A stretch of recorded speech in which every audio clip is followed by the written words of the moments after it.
Greetings, this is Greg. In regards to World War II aircraft weaponry, what was the optimal caliber for shooting down enemy airplanes?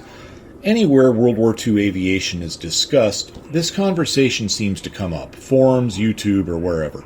Very often it's a discussion of US 50 caliber machine guns as they compared to the 20mm cannons used in various planes, both Allied and Axis. Closely related to the discussion of firepower is the question of an aircraft's resistance to damage. On average, how many 20mm hits does it take to bring down a P-47 Thunderbolt? How many 50 caliber hits would it take? 50 caliber is about 13mm, which was a common size for mid to late war Axis machine guns. Clearly, it's going to take fewer hits from the 20mm cannons to bring down the P-47 or whatever airplane we want to look at, and we're going to look at several, but the question is much more complex than it first appears. The 50 caliber machine gun, in most cases, has a higher rate of fire than the World War II era 20mm cannons in this discussion. It's also smaller and lighter, so you can put more of them on the plane, along with more ammunition. So, although it will need more hits to bring down an enemy airplane, planes equipped with 50 cals are also throwing a lot more rounds at the target, thus they will get more hits. It's not just a question of 50 cal versus 20mm either. We have 30mm and even 37mm cannons to consider, all of which could be and were mounted in World War II fighter planes. Not surprisingly, during and after World War II, the U.S. military had a series of studies which were part of the aptly named Optimal Caliber program. Within this program, there was a very detailed study covering different weapons and their effects on different targets. We have some really good data here, not only about the weapons, but also about the vulnerabilities of World War II aircraft engines, both liquid and air-cooled, as well as data for other parts of the aircraft. The report we're looking at today is long, and it's a very dry read, heavy on data and statistics, with relatively poor line drawings and difficult to read graphs and tables. The report itself was first published in 1947, and most of the testing involved in its creation took place during 1946. I think the best place to start is with a brief talk about the weapons used in this testing. Brief is the key word here. I'm sure each of these weapons could be an entire video by itself, but this isn't a gun channel, and I'm only concerned with them in this one specific application. That is, its effectiveness as an air-to-air weapon. I'll start from the top, and I apologize for the condition of this copy, but that's the way it is. Starting from the top, we have the US M2 50 caliber machine gun. In World War II aircraft terms, this is the 50 caliber machine gun. It was used on nearly every US combat airplane, including all the frontline U.S. fighters. Next on the list, we have the M3 50 cal. Think of this as a regular World War II type M2 50 cal, but with a much higher rate of fire. These were primarily used on post-World War II stuff like the P-80 Shooting Star, the F-84F Thunderstreak, F-86 Sabre, and others. I've never seen any primary source evidence that these were used in combat on World War II fighters. However, I have seen some vague references that they may have been used in some P-47N or Novembers, so maybe. Even if that's the case, that's very few airplanes and very late in the war. Next up, we have the US 60 caliber. 60 caliber is about 15 millimeters, so it's getting into the border between machine gun and automatic cannon. In fact, the Germans had some 15 millimeter cannons during the war. In any case, the US 60 caliber T-17 series is an interesting gun, and it had its origins as an anti-tank weapon, but that didn't go anywhere. As it wasn't used as an air-to-air weapon in combat in World War II, or ever as far as I know, I don't feel the need to focus on it too much, other than to say that it appears from this test that it could have been very effective. But post-war, it was developed into a 20mm, which sort of hints at the direction this entire video is heading. Next up, we have various 20mm guns. As a caliber, 20mm was quite popular on aircraft during World War II. It was used by the British, Germans, Italians, Soviets, Japanese, the US, and just about everyone else. The British version was essentially a license-built Hispano-Suiza cannon. Hispano-Suiza was sort of an unusual company for the time in the sense that it was quite multinational, with roots in Switzerland, Spain, and France. As none of those countries were in a position to build automatic cannons and sell them to the Allies during World War II, both the British and the United States built their own versions of the thing under license. The British version is a serious contender for best air-to-air gun of the war. The US version had serious issues with jamming that were not solved until the war was well underway. That's the reason the only US fighter to see combat in serious numbers with a 20mm cannon was the P-38 Lightning. In the P-38, because of the gun's location, the pilot could clear the jams. The use of 50 cals in U.S. fighters had a lot to do with the fact that it was there, it worked well when it was needed, and it solved a lot of logistical issues because it worked on fighters, on bombers, tanks, just about every other type of vehicle. You could mount 2 of them quite nicely into turrets. That's not to say that all the US 50 cals were the same. They weren't. There were different versions, but they still had some commonality for parts and ammo. The bottom line was that the 30 caliber machine guns were too small by the time the US entered World War II. They do work, and in 1940 they were certainly okay. But it's not too difficult to armor against 30 caliber fire, and by mid to late 1942, nearly all fighters had armor protection, at least for the pilots, that could resist 30 caliber rounds. It's very difficult to armor an airplane against 50 caliber fire, and as there was no US 20mm truly ready for action in late 1941, 50 caliber guns were the way to go for U.S. fighters, and of course this worked out pretty well, as there were no Axis airplanes in World War II that 50 cals couldn't bring down in short order. Let's move on. 30 millimeter. This is mostly a German thing. There are 2 here, both German, the MK103 and the MK108. MK stands for machine cannon, so please stop posting comments trying to correct me saying it stands for Mark. It doesn't. Anyway, the MK103, as far as I know, was never fired from a German aircraft in air-to-air combat. These were mounted on the Dornier 335, which never fired its guns in anger. It did fly before the end of the war, and it's claimed that some Allied airmen saw them flying near combat areas, and I think they probably did, but none were engaged in combat. Then we have the Focke-Wulf TA-152C, another plane that never saw combat, and I have serious doubt about it ever going into production. Now, the Henschel HS-129, or 129, did use the MK-103 in a gun pod, but how many of these planes were so equipped is questionable, and in any case, it wasn't set up for air-to-air. So while the 103 packs a huge punch, even compared to the other 30mm cannon on this list, it doesn't matter for World War II historical purposes in regards to air-to-air combat. Of course, it mattered to the people making this report in 1946 because they were looking at all the options. Now, the MK108 30mm cannon. This was used extensively in German aircraft. It packs a big punch and has a decent rate of fire. Later in this video, we'll see just how effective it really was. Next up, we have 3 different versions of the US 37mm cannon. These were used in the P-39 and the P-63, and it's worth noting that the Germans, Japanese, Soviets all fielded aircraft during World War II with weapons of this caliber. The Soviets seem to have about a 20-year love affair with this caliber, as they used it on frontline fighters from World War II all the way through the Vietnam War. The last 2 on this list are 75 and 105mm cannons. I'm not going to cover these as they are of no consequence in terms of air-to-air combat in World War II, or really any time in history. The data for these cannons in this report is only in regards to air bursts, not direct hits.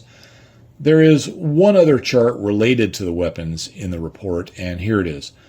Notice the weight of 100 rounds of ammo with links. A belt of 150 caliber rounds weighs 27 pounds. For 20mm, it's more than twice that at 62 pounds. Next, look at the weight of the guns with 20 seconds of ammo. This is a big factor because you can put two 50 cals on there for every 20 millimeter with the same weight penalty. To make up for this, the 20 millimeter has to deal about twice the damage per unit of time in order to justify the extra weight, and we'll look at that type of data later. Way over here on the right, we have three unusual categories. First, the time in seconds it takes the gun to consume its own weight in ammunition. Then the same thing, but including the weight of a complete bomber turret installation for the gun.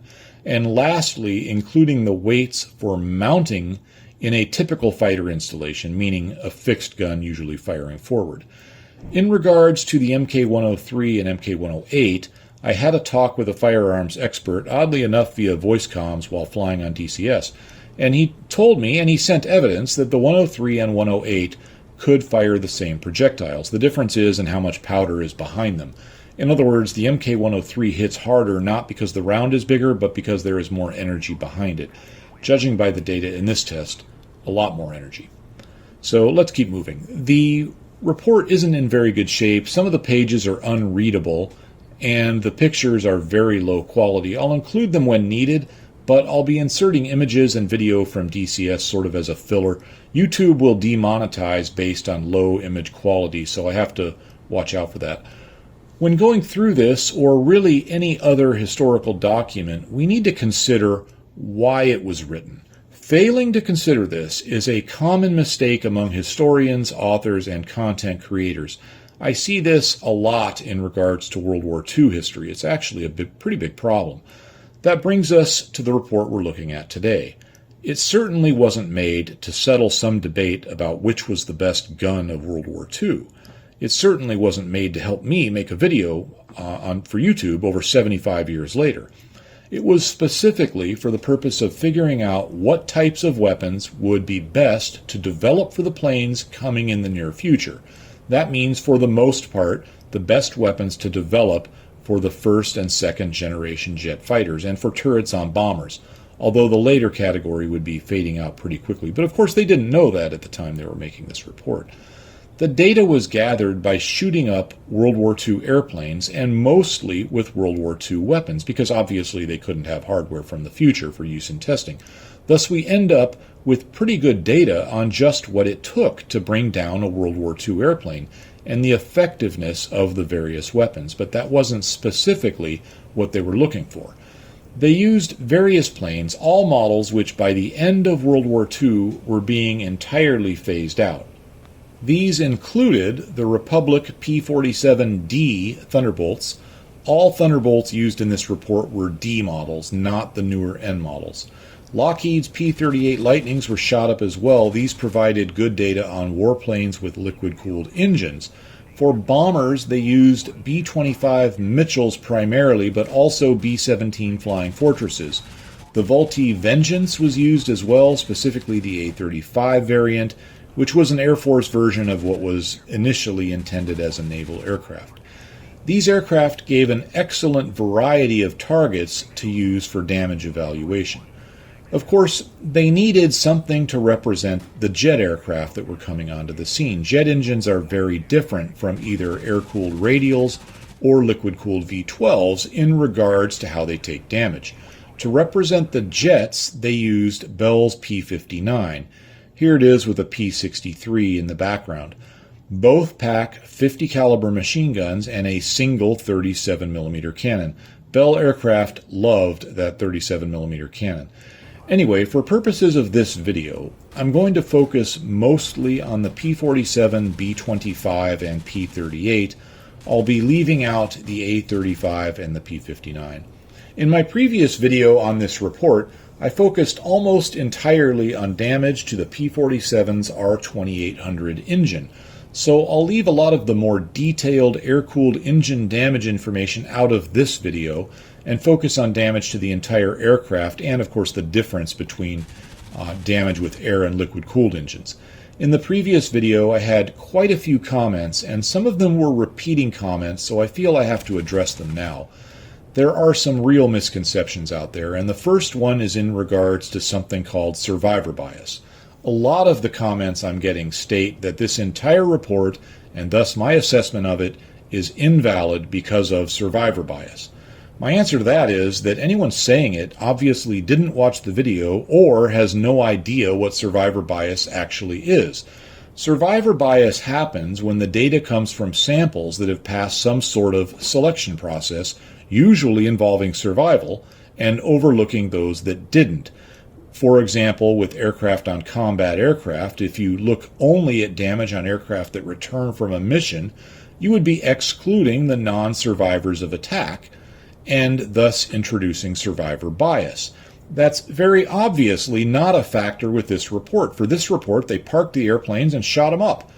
Then they evaluated the damage caused by each and every hit. Survivor bias is obviously not a factor in this report, so please stop saying that. Another comment that keeps coming up is in regards to the 20-second burst. Some are saying that it's not realistic due to aircraft ammo supply, gun barrel heat, and mostly because it's going to be nearly impossible to keep a plane in your sights at the angles used in this testing for 20 seconds due to the closure rates, especially for the angle when you're shooting at the airplane coming at you. First of all, ammo supply. That one's easy. The P-47D could carry 425 rounds per gun. The N model, 500 rounds per gun. 20 seconds of fire just isn't a problem in terms of ammo supply. Obviously, that's not true for every airplane, but for some it is. Gun barrel heat will become an issue eventually. Could the US M2 fire a 20-second burst? A lot of you have said, absolutely not, it will melt the barrel. Well, the report talks about 20 seconds of fire and seems to base a lot of things on a 20-second time interval. I misspoke and called that a 20-second burst. It may not have been 20 seconds all at once. It doesn't really matter if it's one 20-second burst, 4 5-second bursts, or whatever. They were usually looking at the number of rounds a given weapon would put on target, or at least near the target, in 20 seconds of fire. So don't get too hung up on the actual interval. But as long as we're here, yes, an US M2 machine gun mounted on a US World War II fighter could fire a 20-second burst. It's not good for it, but it could do it. This chart is from the Ordnance Manual for the 50 cal M2 machine gun, specifically the aircraft version. This manual is from 1947, so right about when the report we're dealing with was created. There are 4 different barrel types, and if you do the math, 3 of them could fire for just over 20 seconds, and 1 for about 12 seconds before keyholing from barrel expansion became a problem. The manual states very specifically that combat firing was unrestricted. That makes sense as the manual is for ordnance personnel who fired the weapons on the ground. Once in the air, the airplane is moving through the air pretty fast, which provides a lot of cooling airflow to the gun barrels in most applications. Plus, the guns themselves are usually pretty cold to start with from their time at altitude. I went through various aircraft manuals, including all the P-47 manuals, because the P-47 could carry a lot of ammo. And I did find statements about using short bursts for accuracy and for conservation of ammo, but absolutely no limitations on firing time. The last objection, which keeps coming up in the comments, is the difficulty in keeping a target in your sights for 20 seconds. People suggest that makes the results of the testing somehow invalid. However, my concern is that it indicates a lack of understanding of what people making the report were trying to do, so I guess I didn't convey that properly. They were trying to gather data, and for that data to be statistically meaningful, they need a lot of it. For example, if you fire a single 50 caliber round at a P-47 and it punches a hole in the oil cooler and the plane isn't going to make it back to its base, that would normally be categorized as a B kill by the standards of this test. Now, are you going to say that a 50 caliber round has a 100% chance of a B kill because the one you fired managed to score? Of course not. You have to shoot a lot of 50 caliber rounds to see how often they hit the oil coolers and go from there. 20 seconds of fire seems to be what they went with in many of these cases. Again, it doesn't really matter, though, if it was 2 10-second bursts or 21-second bursts. What they needed was a lot of rounds on target to get meaningful data.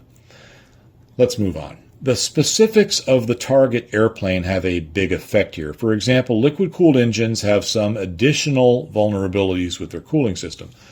Let's talk about piston engines themselves first and get into airframe and other types of damage later. In this report and others that were part of this overall project, they shot up 102 Wright R2600s. These were commonly used on the B-25, and I feel that the R2600 closely approximates most of the typical World War II radial engines, including the BMW 801 and the Soviet ASH or ASH-82. I have a video about those engines if you're curious about them. They also shot up 15 P-47 engines, which of course were Pratt & Whitney R2800s, plus 24 P-38 Allison liquid-cooled V-12s and 12 B-17 Wright R-1820. So this is a pretty good representation of World War II era engines from a battle damage perspective. The air-cooled radials were by far the hardest to kill. I have an entire video focused on these results, but the short version is that a lot of the critical components on the R2800 and most other radials installed on fighters are on the back side of the engine, thus not too likely to get hit. They're protected from the front by the engine and from the back by the pilot's armor and the structure of the airplane. Twin-engine bombers with a typical layout like a B-25 are a bit different, and we'll get to that. The most vulnerable engine subsystem is the oil system, and specifically the oil coolers. A solid hit there will kill the engine, but even with no oil in it, an R2800 engine will continue to run for at least 5 minutes, and it could even run for a couple of hours if the leak is slow enough. The report categorizes kills into various groups. If the plane goes down within 5 minutes of being hit, it's an A kill. If it fails to make it back to a base 2 hours away, it's a B kill. An A kill on an R2800 from either a 50 cal or a 20 millimeter is very unlikely, and no hit to the oil system can result in one unless it also sets the oil on fire. The liquid-cooled Allison did not fare as well here because not only does it have an oil system that's vulnerable, but it has a vulnerable liquid cooling system as well. Of course, the P-38 has 2 engines, so a hit to one engine alone will not normally produce an A or B kill on the airplane. Liquid-cooled engines have all the same vulnerabilities plus the additional vulnerability of that cooling system. These liquid cooling systems were under pressure, and a hit of just about any caliber would cause the system to expel all the coolant pretty quickly. The Allison V-12 was tested in regards to coolant loss. They did this by running the engine at combat power to simulate an attack run. They then shut down the engine and drained all the coolant, simulating a sudden and total coolant loss, which could be caused by something like a cannon shell to the radiator. They then ran the engine at only 2,300 RPM, which would simulate a pilot trying to prolong the engine's life. In this situation, the engine started to slow down badly after 3.5 minutes. At 14 minutes, the engine caught fire, and at 18 minutes, stopped due to damage from the fire. I think that gives a pretty good idea about the vulnerability of a liquid cooling system in an Allison or a Merlin-powered fighter plane. If the radiator takes a hit, even if you try to nurse the engine along, it's going to start to fail and lose a lot of power after just 3.5 minutes, and the pilot's going to have to shut it down to keep it from catching on fire. The German fighters did have an advantage here. It's not an overwhelming advantage, but they do have one. The 109 runs with lower cooling system temperatures and thus lower cooling system pressure than P-51s or Spitfires. That means that in the event of a hit to the radiator, the 109's coolant will be expelled at a slightly slower rate, and this could matter because the 109 pilot can isolate one of his 2 radiators, and if he does that soon enough, this will prevent a total loss of coolant. The 109 will then be operating on a single radiator and will overheat if the engine is pushed too hard, but it can easily run at a low enough cruise power setting to make it home.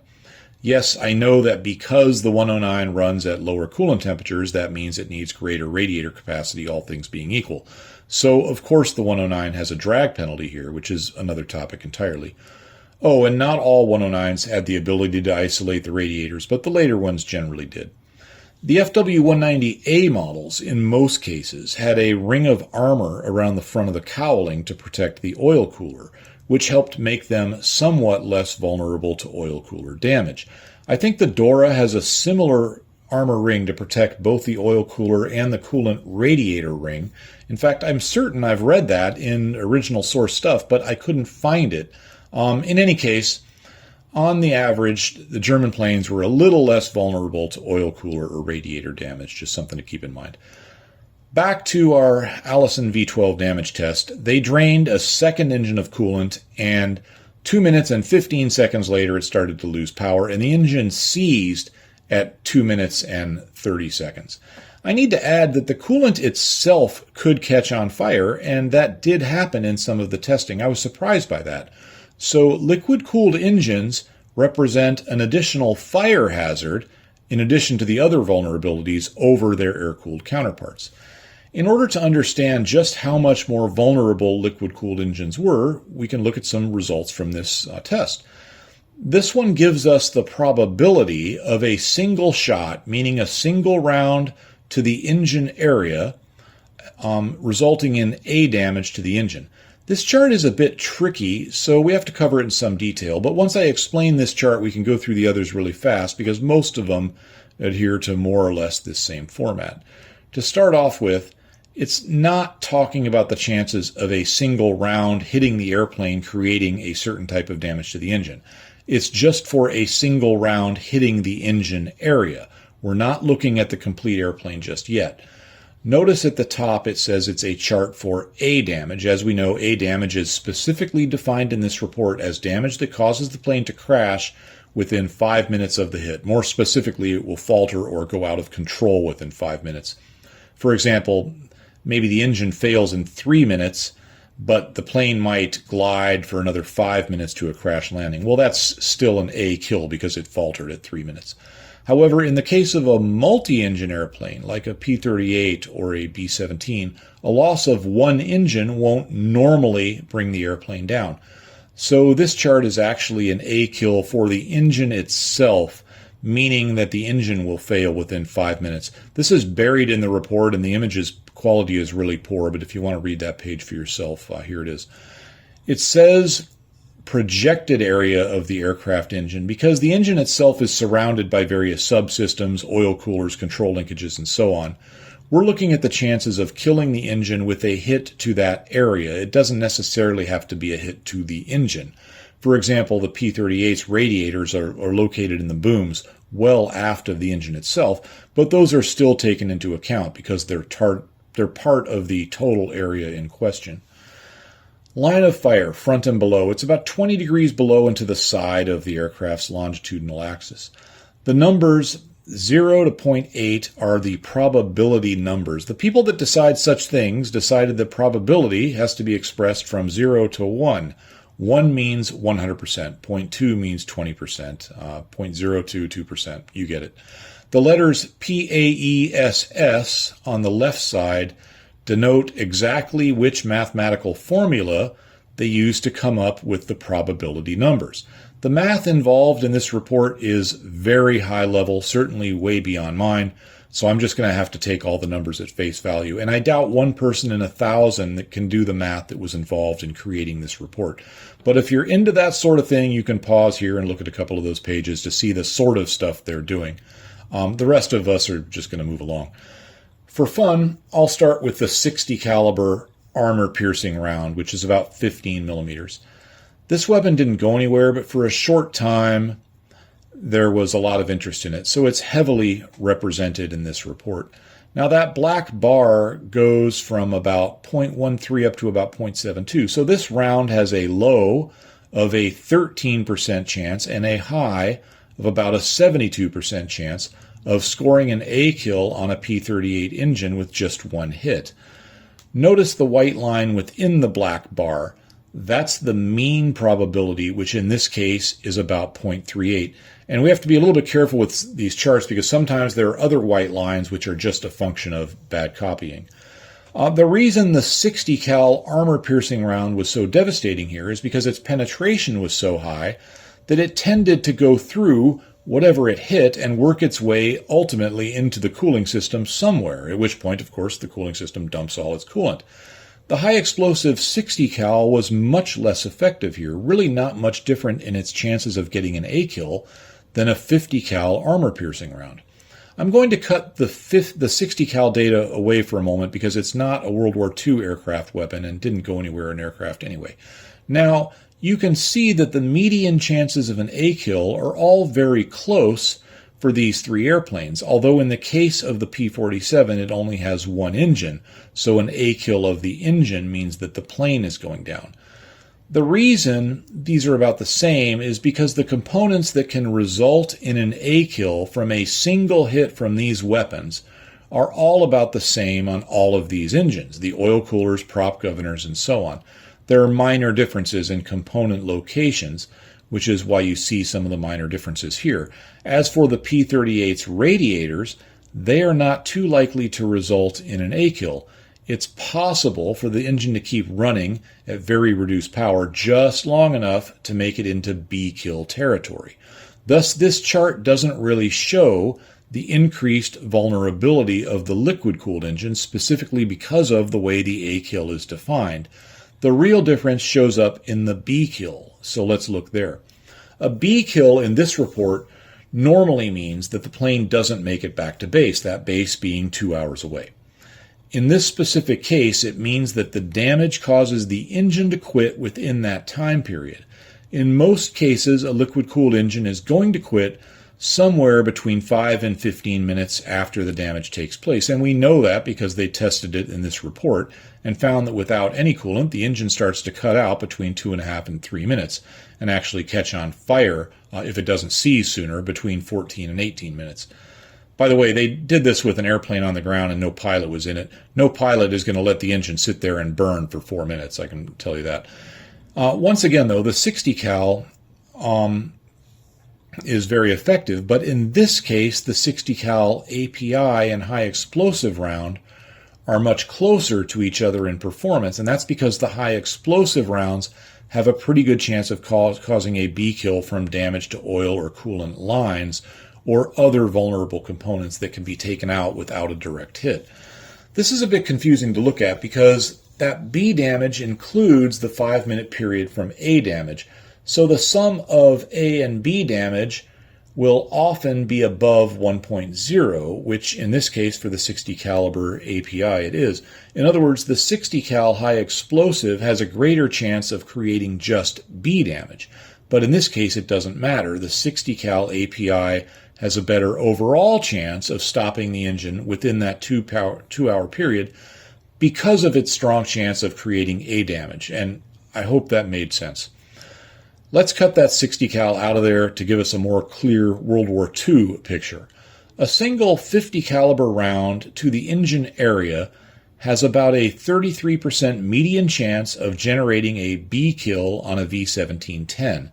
That's very representative of most any liquid-cooled fighter engine in World War II. Different airplanes had different radiators, different positions for their location, but overall, the vulnerability is about the same with a few exceptions, and again, it's about 33%. Compare that with about a 4% chance of a single 50 caliber round creating a B kill on a P-47 engine. This shows that in this case, a liquid-cooled engine is about 8 times more vulnerable than an air-cooled engine. It's actually worse than that because the liquid-cooled engine isn't likely to run long enough to get back to base. The P-47 engine just might run for another hour, which, while technically still a B kill if it can't run for 2 hours, will very often be enough to get to a friendly airfield. Remember, a lot of World War II fighters only start with about an hour to an hour and a half of internal fuel. So in many cases, that's going to be enough time for a P-47 to get back to a safe landing. Again, sadly, we don't have 20 millimeter data for the liquid-cooled engine, but judging from the high explosive 60 cal data we saw, I'm certain it will be higher than the 50 cal's numbers. As for the air-cooled P-47, a single 20 millimeter hit gives a median chance of a B kill of around 23%. Now, the engine isn't going to be running well, I covered that in another video, but as long as nothing else bad happens, it will get you home 77% of the time. Notice the B-17's engines didn't fare quite as well here, with about a 14% chance of a B kill from a single 50 caliber hit to this area, and about a 28% chance from a 20mm. A lot of this has to do with the location of the individual components and the angle of the incoming fire in these specific examples. Of course, the B-17 has 4 engines, and when it was designed, it was far more likely to be taking fire from a rearward angle. At least that's what they thought. Speaking of an attack from the rear, let's take a look at one more P-38 graph. What's interesting with this one is that now the 60 cal high explosive has about twice the mean probability of generating a B kill than the 60 cal API. This is very different from what we saw with the attack from the front. There are a few things at work here. By the time that armor-piercing round reaches the engine, it's gone through more stuff, slowed down and deformed, so it's far less likely to hit something critical and still have enough energy to take it out. In the case of the HE round, it simply has a better angle on the critical soft spots, giving its explosive charge a much better chance of delivering damage to things like the radiators, coolant lines, and so forth. Now, this really matters when we get into the bombers, which we'll do now with the B-25. The B-25 Mitchell was sort of the standard twin-engine bomber used for this type of testing, probably because it was pretty rugged. There were a lot of them, and because it was being phased out, meaning there was a huge surplus of B-25s at this time. It's a lot like the P-47D in these respects. These charts show the probability of an engine A kill on a B-25 from behind and offset 20 degrees to the side, either slightly above or slightly below. The top chart is for 13 degrees above, the bottom for 13 below. Let's take a look at the top chart and without the 60 cal data first. You might look at this and say, what the heck is going on here? The median chance for the 50 cal or the 37mm is darn close to 0.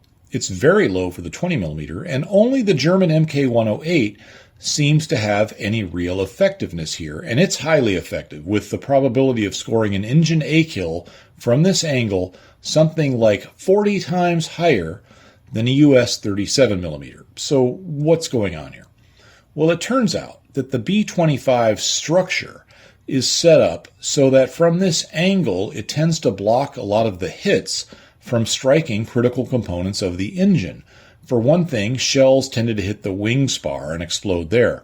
This is a bit misleading because while the wing would be badly damaged in this situation, the engine would not, and right now we're looking only and specifically at engine damage. The Germans had a lot of experience in fighting against multi-engine bombers, probably more than anyone else at the time. Their 30mm shells, as used in the Mk108 in this test, had a delayed fuse, so it would go through things and explode in a more optimal location, and that's the effect you're seeing here. Of course, we're only talking about A engine damage and from one specific angle. Now let's look at the data from the rear and below, and you can see it starts to even out a bit, although the German 30mm still comes out on top. I see a lot of generalized statements about World War II aircraft weapons, and I certainly make them too, but this stuff does get really complicated. From the data we just looked at, it appears that on a per-round basis, the German 30mm has a better chance of taking down a plane on a per-hit basis than a US 37mm. And then you have to factor in the fact that the 30mm Mk108 has a rate of fire about 4 times higher. So it's clearly the harder-hitting weapon, right? Well, a lot depends on the angle of fire. Take a look at the A-kill data from the front and below. All of the sudden, that Mk108 goes from being an absolute monster of a weapon to just kind of so-so, and now the US 37mm is looking very good. If we look at the B damage, this time from the rear, the German Mk108 is looking really strong again.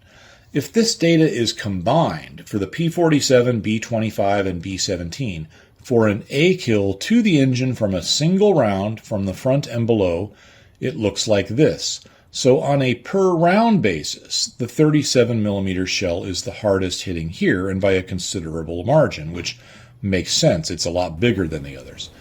Now, we need to look at the airplane as a whole. Obviously, a lot more things can bring down an airplane, and especially a bomber, other than hits to the engine. The engine doesn't do any good if the wings are blown off. For the purposes of this report, they broke the damage results into various categories for each part of the airplane. These categories are engine, which we've covered pretty well, pilot, fuel, and structure. We're going to be looking at the results for the B-25 and the P-47.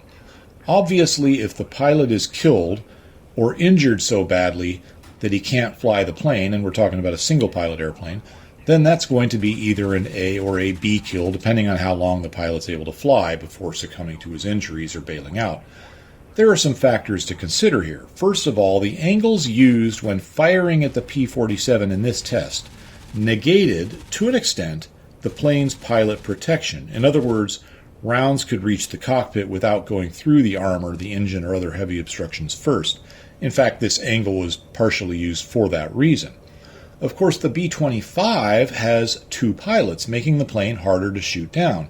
In fact, it was very unusual to get an A kill from a single round taking out both pilots. However, as the number of hits goes up, pilot vulnerability becomes a bigger factor. Pilots are the only crew members that, if hit, can result in an A or B kill, which is the reason pilots have their own category here. For purposes of this report, they counted the other crew members as structure. Let's take a look at how the various categories contribute to the chances of downing a P-47 Thunderbolt with the various weapons in this test. On the left side, we have the probability of an A kill, and the B kill data is on the right. This chart represents hits to the entire airplane. It's important to keep that in mind, as it's very different from the earlier charts we looked at, which were specifically dealing with hits to the engine area. For example, a 20mm HEI M97 hitting a P-47 has about a 6% chance of scoring an A kill. Of that 6%, less than 0.5% is from the chances of it killing the engine. The highest probability for an A kill comes from the pilot vulnerability, which makes a lot of sense considering the angle they're using, then structure, fuel, and engine. Go over to the right, and that same weapon and round has about a 12% chance of scoring a B kill, and now the engine portion makes up the largest contribution of the chances. Of course, these chances are mostly coming from damage to the oil system, which, as we know, with an R2800, never results in an A kill, except in the case of fire, but will often result in a B kill. One thing that's of interest on this chart is the 50 caliber to 20 millimeter comparison. It takes 3 to 4 rounds of 50 caliber to give the same chances of a kill as one 20 millimeter.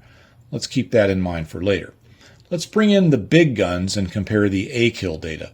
This report states, and these reports' results show, that the German 30 millimeter round does the most damage on a per-round basis. The German shells were thin-walled, which allows for a very abnormally large amount of explosive power, which made them very effective against aircraft. The US 37 millimeter has the best chance of knocking out the engine. I do find it amazing that the P-47's engine could take a 37 millimeter hit and keep on running far more often than not. Fuel system hits in the case of the P-47 don't often cause an A kill, and if they do, it's the result of fire. The P-47 does, of course, have self-sealing fuel tanks. But if they don't self-seal for some reason, usually because the damage is too great, that will often result in a B kill. This is a good time to mention that I'm really simplifying this report. There's a lot more to it than what I'm able to cover in this video. For example, the chart we just looked at assumes one round hit one of the critical sections in question. For example, one type of German 30 millimeter shell has about a 28% chance of bringing down a P-47 with one hit. You might think that a second hit would have another 28% chance, but it doesn't. It doesn't work that way. The second hit has a much higher chance of bringing the plane down.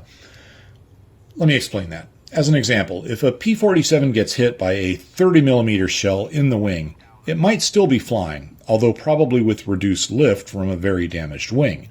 Now, if a second 30 millimeter shell hits the plane, there is some chance it will hit the same wing and render the airplane unflyable, in addition to the chances of it bringing down the plane from any of the other critical areas. So the chances of each kill go up as the chances of a kill from each round, I should say, go up as the hits pile on. This has an interesting effect on the 50 cal results, which we'll see later. Bombers can generally take more hits than fighters. In the case of the B-25, it has 2 pilots and 2 engines. It's harder to take out both pilots with a single hit than you might think. For example, what do you think the odds are that a single 30mm hit will score an A kill on a B-25 by taking out both pilots? And let me clarify that. The shell hits the airplane. We're not discussing the odds of getting a hit. The shell hits the airplane. Then what do you think the odds are that it will take out both pilots? They are about 1 in 1,000. Now, taking out both engines with one hit is essentially impossible. So we're going to need to look at data regarding the B-25 for 10 random hits instead of looking at them one at a time. Now, at no time in World War II did U.S. 50 caliber machine guns have an even remotely difficult time shooting down Axis bombers. But a U.S. B-25 is on another level of ruggedness, plus it has effective defensive fire. If attacking one, you don't want to spend too much time on target while exposed to the bomber's guns. As you can see from this data, 10 rounds of 50 caliber has less than 0.5% chance of scoring an A kill on a B-25, and almost all of that tiny percentage is based on the hopes of lighting it on fire as a result of hits to the fuel system. On the other hand, 10 rounds of 20mm has a better than 6% chance of scoring an A kill. That's roughly 12 times better than the 50 cal. This really shows the problem with shooting at a multi-engine 2-pilot bomber. While on a per-round basis, the 20mm was only 3 to 4 times more effective than the P-47, but it's about 12 times more effective against a bomber. And this has to do a lot with the fact that the P-47's engine and pilot are, to use the terms from the report, singularly vulnerable, meaning that if one is taken out, the plane comes down. But that's not true for a multi-engine 2-pilot bomber. Even a B kill is pretty tough to score with 50 cal. It can do it, but the 20mm is just so much more effective here. I know right now the 50 caliber fans are screaming about rate of fire, ammunition count, weight of the guns, and so on. All valid points and factors that weigh in, and I'm getting to that. Now let's add in the big guns and look at the A kills. I suppose that in some sense a kill is a kill, but clearly an A kill is preferable. A plane that flies for another 90 minutes might still drop its bombs or shoot down one of your friends. 10 hits from the German Mk108 gives you better than a 53% chance of scoring an A kill. The US-37 is a little better with a 60% chance. So that's about 7 to 10 times better than the odds of even the 20mm. If it's an A kill you're looking for, there are some real benefits to large caliber weapons. The results for B kills shown here also favor the big guns, makes sense, but by a smaller margin. The advantage over 20mm in B kills is only about 2 to 1. That's still a lot, just not nearly the difference we saw with A kills. All that we've looked at so far is data for either single hits or groups of 10. Of course, the reality is that you can pack more 50 cals on the plane than you can 20mm. Rate of fire and ammunition supply figures in as well. The way this was accounted for in this test was by allowing for 1,000 pounds of offensive armament, including ammunition and mounting. And sadly, the report doesn't specify just how they used up that 1,000 pounds for each weapon. But I will say that a P-51 Mustang with full ammo, so 6 50 cals, has about 875 pounds of guns and ammo. Figuring in the mounts, and it's pretty close to 900 pounds, so closing in on that 1,000-pound mark. However, they only needed enough ammo in this test for a single pass. Thus, I think they probably went with 8 50 cals and less ammo, but again, the report doesn't specify that, which is really unfortunate. Now, they could have done with about 10 seconds of ammo, which for this test would have been plenty. With a 1,000-pound limit, you can pack in 4 Mk108s, the big German 30mm, although not by much and not with a lot of ammo. The gun itself is really light for what it is, and they only had to take enough ammo for that single pass. I suspect they went with 4 of these and enough ammo for about 8 seconds of fire. That would have brought it in just under that 1,000-pound limit. The Mk103 doesn't fit well into that limit, either two cannons with hardly any ammo or one with more than you could spend on a single pass. So let's take a look at this chart, which tries to take into account rate of fire, the weight of the guns, and so on. This simply shows the amount of firing time needed to kill the bomber, and sadly it doesn't specify what type of kill. It's just a kill of any type, at least that's the way I read it. I should mention that the report is written by different people at different times and all kind of cobbled together, and they didn't all stick to the same format, and also certain assumptions that they think you know to make were specified in earlier reports. So that's why there's some lack of clarity with some of these things. Now, in any case, one thing that is clear is that the German Mk108 is the winner here, and by far. And let me clear off the US 60 cal and 75 millimeter data to clear this up a bit.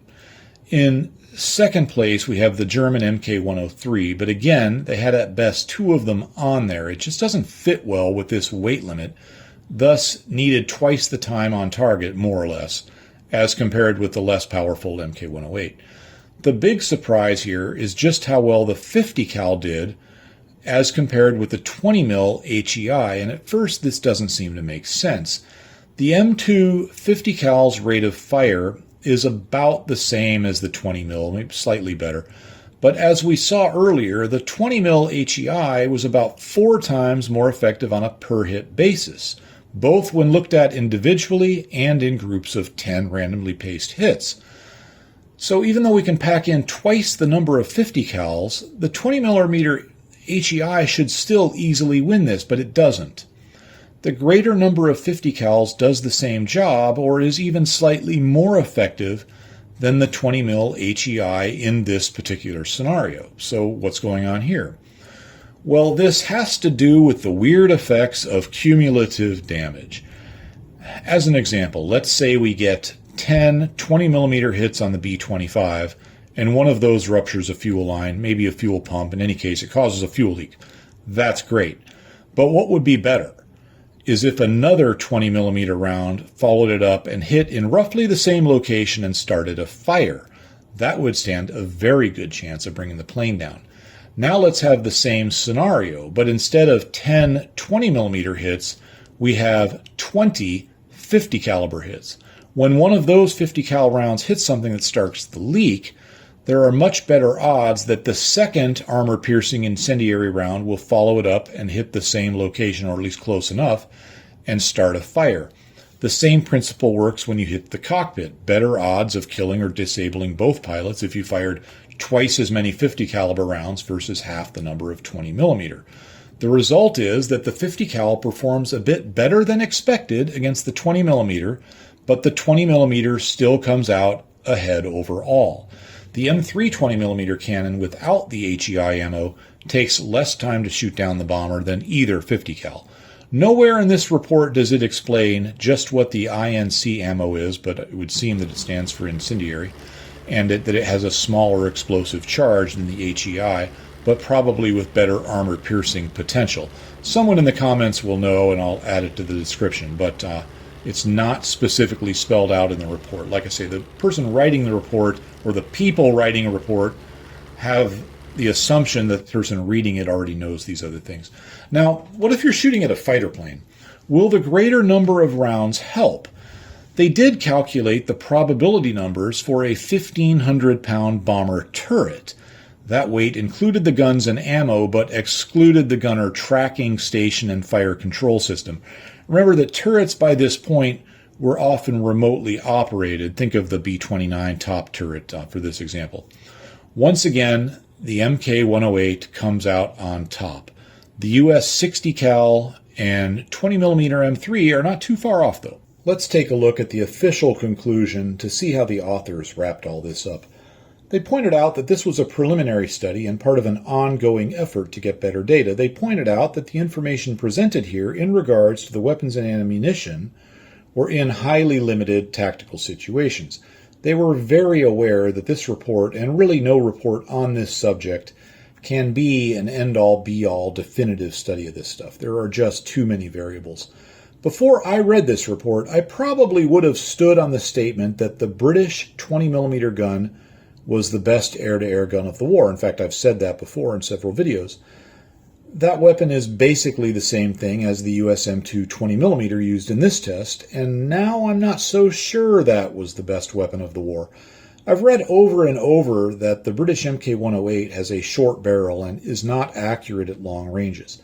It certainly does have a short barrel, but the vast majority of shooting in air-to-air combat during the war was under 500 yards, and in the tests they were able to hit the target with the Mk108 at 500 yards just fine. Its rate of fire is almost that of an M2 20mm, 600 rounds per minute versus 750, but when the 30mm hits, it does so much more damage.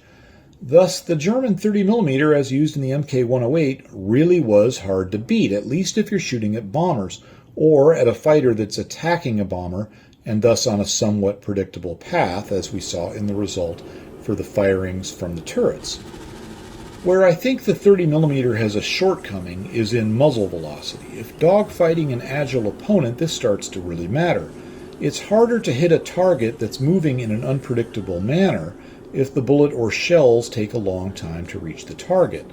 While this wasn't reflected in this specific test, the 50 cal has an advantage here with slightly better numbers than even the 20mm. I think if I had to summarize this report in terms of World War II weapons, if going up against fighters, I think an array of 6 or 8 50 cals is the best combination.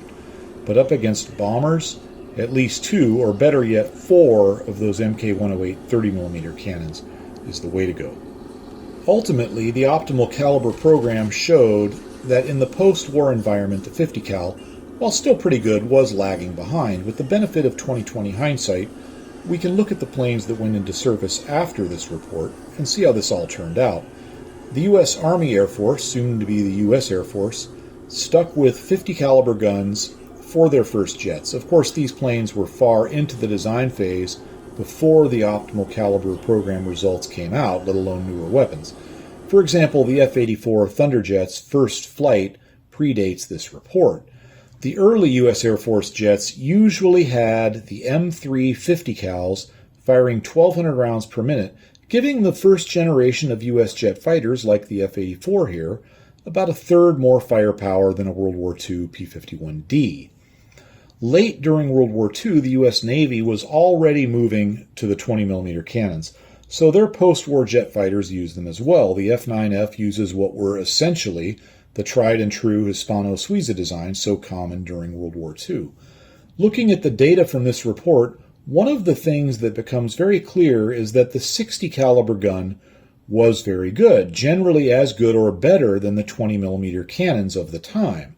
Even with its smaller round, about a 15mm, its hits are about as effective as the 20 mils due to the 60 cal's high muzzle velocity, the highest of any gun in this test. Remember, they're not trying to pick a gun from this list to use.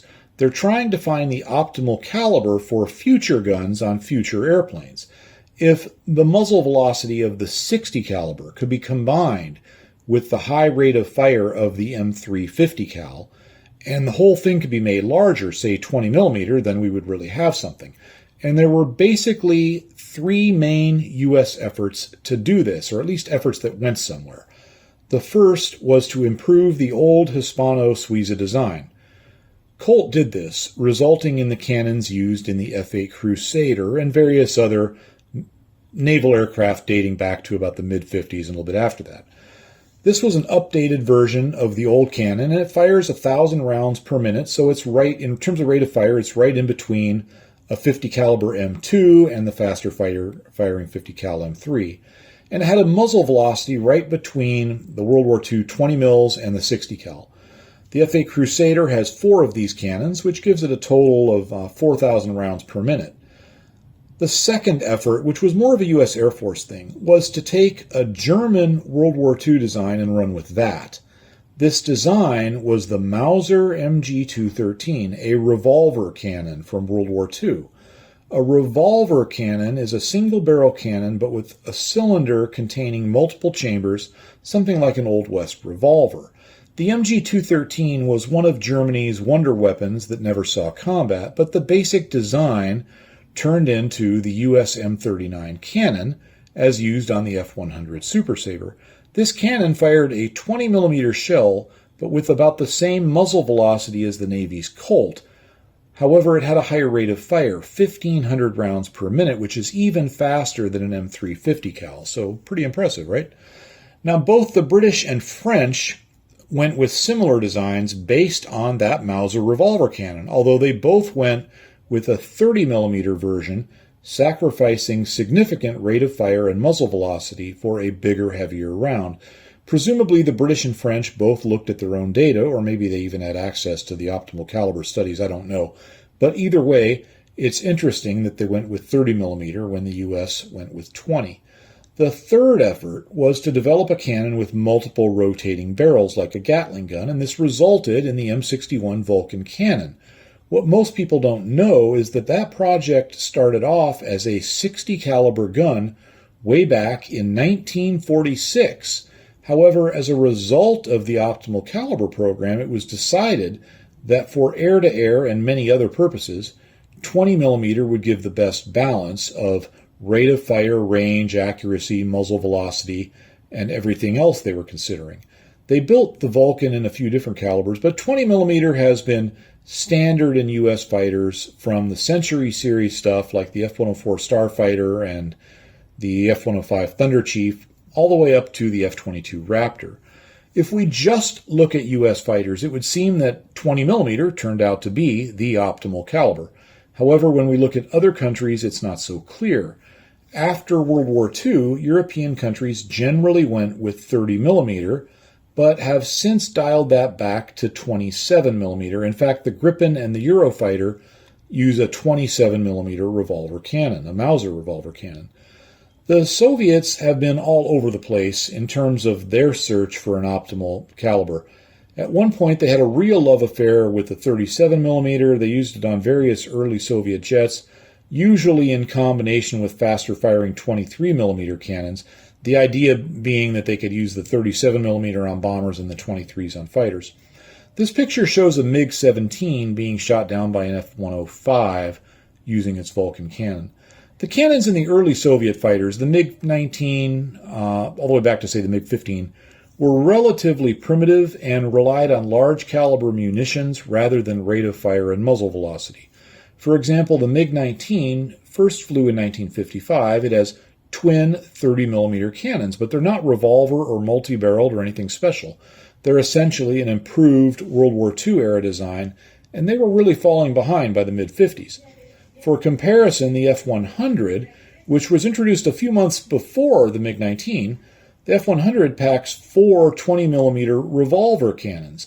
The F-100's revolvers have a rate of fire at least 50% higher and a muzzle velocity about 30% higher than the MiG-19's weapons, and the F-100 has twice as many of them and carries twice as many rounds per gun. In terms of guns, the U.S. fighters were clearly outclassing the Soviets at that point. Then with the MiG-21, the Soviets closed the gap a little bit with a twin-barrel 23mm weapon. It hits hard, has a good rate of fire, better than twice that of the U.S. revolver cannons, although it's bigger. And the MiG-21 only carries one of these. For comparison, the F-5 packs 2 revolver cannons, which evens things up a bit. The Soviets, I suppose now I should be saying the Russians, have since gone back to the 30mm caliber. Most newer Russian fighters pack a single-barrel, non-revolver 30mm cannon. It's about as plain Jane as autocannons are these days. Their logic seems to be that in the age of missiles, the cannon isn't that important. We still want to have one, but why add a lot of weight and space for what is essentially a last-ditch weapon? Plus, they usually pair their cannons with a laser sighting system that's supposedly super accurate. I have my doubts about that. Maybe it is, maybe it isn't, but at least in principle, this should make up for some of their cannons' shortcomings in terms of rate of fire and muzzle velocity. I don't think the optimal caliber debate will ever be concluded. It's an ever-evolving situation with too many variables. Even the U.S. Air Force may be wavering in their dedication to the 20mm Vulcan. The newest U.S. fighter, the F-35, has broken away from the herd and gone with a 25mm four-barreled cannon.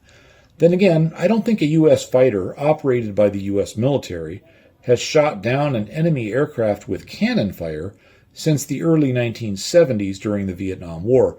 Furthermore, most of the cannon kills in the Vietnam War were either due to rules of engagement or problems with early missiles. So while it's hard to say what the future will bring, it does look like the cannon as an air-to-air weapon is now at best a rarely used weapon of last resort. It appears that the Chinese are not installing cannons on their newest fighters. I'm not sure if that's a sign of things to come or just the way the Chinese are doing things right now. As for the upcoming 6th generation U.S. designs, we don't know yet if they will have cannons, let alone what caliber, but it's going to be interesting to watch and find out. If you enjoyed this video, please like and subscribe. I want to thank all of you for watching, and especially my Patreon supporters. This video was the result of a poll on my Patreon page, which helps to set the direction of the channel. There you will find various discussions. I can be reached there, and of course, I have all the manuals, including this one from the Optimal Caliber program. So if you want to do further research on any of this stuff, if desired, you can do that. Thanks for watching, and have a great day.